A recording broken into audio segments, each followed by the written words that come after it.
the next video in our learning series here in the machine shop in the ITL. In this short video lesson, we're going to be covering how to use this drill press right here. This is our first of 2 drill press exercises. In this one, we're going to cover how to use a hole saw properly and safely.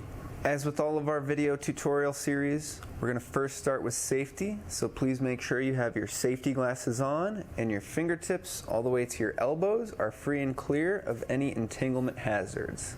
Alright, let's jump in. Here is our Powermatic drill press. As you can see, nice sturdy base down at the bottom.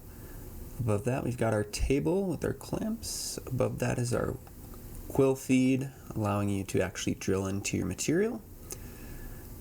And that is the chuck right there, holds the drill.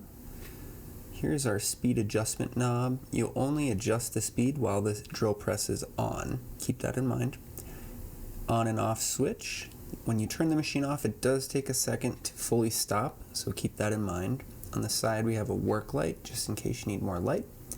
Behind that is a handy little chuck key for tightening the chuck when you're putting in your drill. Here's one of our clamps on the table, and then on this side table we have a number of different clamps as well as all of our drills. So that's a quick overview of the drill press. In this video we're going to be using a hole saw to cut a circle out of one of these X's, but we need what's called a substrate. If you look at the table here, you can see a bunch of marks that have been drilled into the table. So we're going to use this MDF instead so that we don't drill right into our table. So here's our hole saw. It consists of 2 pieces, the actual saw on the right. You can see the teeth right there, carbide tip, that's going to cut through the wood, and then the arbor, which will thread right into the saw itself. So that arbor is going to go through, thread through there, and then those 4 holes are actually going to be for pins. So those pins right there are going to feed into those holes, and that's going to prevent the hole saw from self-tightening when you go and actually are cutting with it. So if I were to cut with this without the pins, it's going to self-tighten, and that's going to make it really hard to get off. So let's loosen it up, and we're actually going to line up those pins with the holes, feed those pins through, and when we do that, those pins are actually going to prevent the hole saw from tightening. So we'll feed those through, and you can see that there, and it's going to be a little loose, a little rattly, but that's totally fine, totally normal. So we'll go ahead and place our hole saw arbor into the drill chuck there. By loosening the chuck jaws, we can feed that through. And then as we tighten it up, I like to wiggle it a little to make sure that it's clamping properly. And as you finally, you'll tighten it by hand. Then we'll grab our chuck key, and you really only need to give it half a turn or so just to snug it up in the drill chuck. And we're good to go.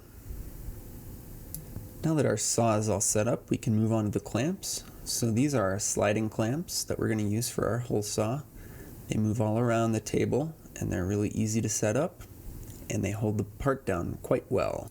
Before we tighten the part down, we need to line up our hole saw with the X where we want to cut. So we're going to kind of just slide it around until that X lines up with the tip of our drill bit. Let's just go ahead, tighten up our clamps, and we're ready to go. You do want to be mindful of moving the part in the middle of the tightening process, otherwise you might have to go back and realign your part. When setting up the clamps, it's important that you don't allow the quill feed to hit the clamp. So you want to make sure there's a reasonable amount of space between the chuck and the clamp and the quill and the clamp. We're ready to start cutting, so let's turn on our machine. Remember, when adjusting the speed, you need to have the machine running. And as we're hole sawing, we want to make certain that we're using the slowest speed. So let's go ahead and turn the speed all the way down to 200, and now we're ready to cut.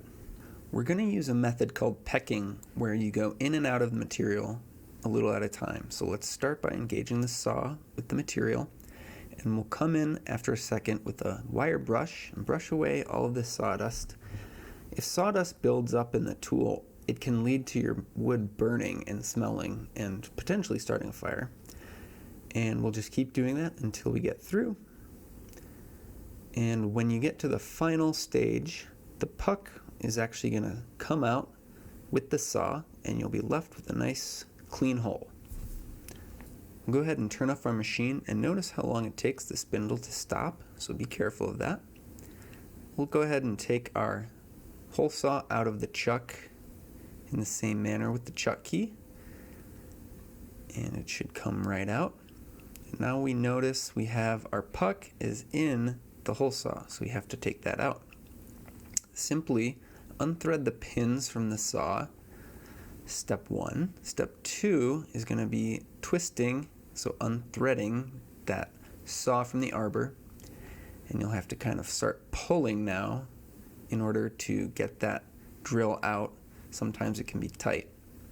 Get that out. And then to knock the puck out, we're simply going to hit it with the drill. So we're kind of poking it out from the other side.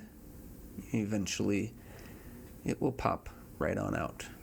So there you have it. You can throw that in the garbage, and good to go. Next thing we're going to go ahead and do is take off our clamps one by one.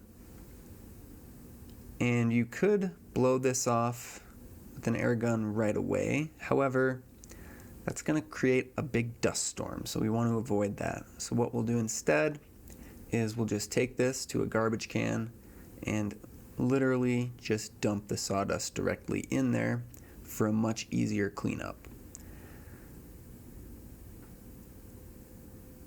Now we can take our air gun and blow the sawdust onto the floor, sweep it up, and put everything away. Done deal.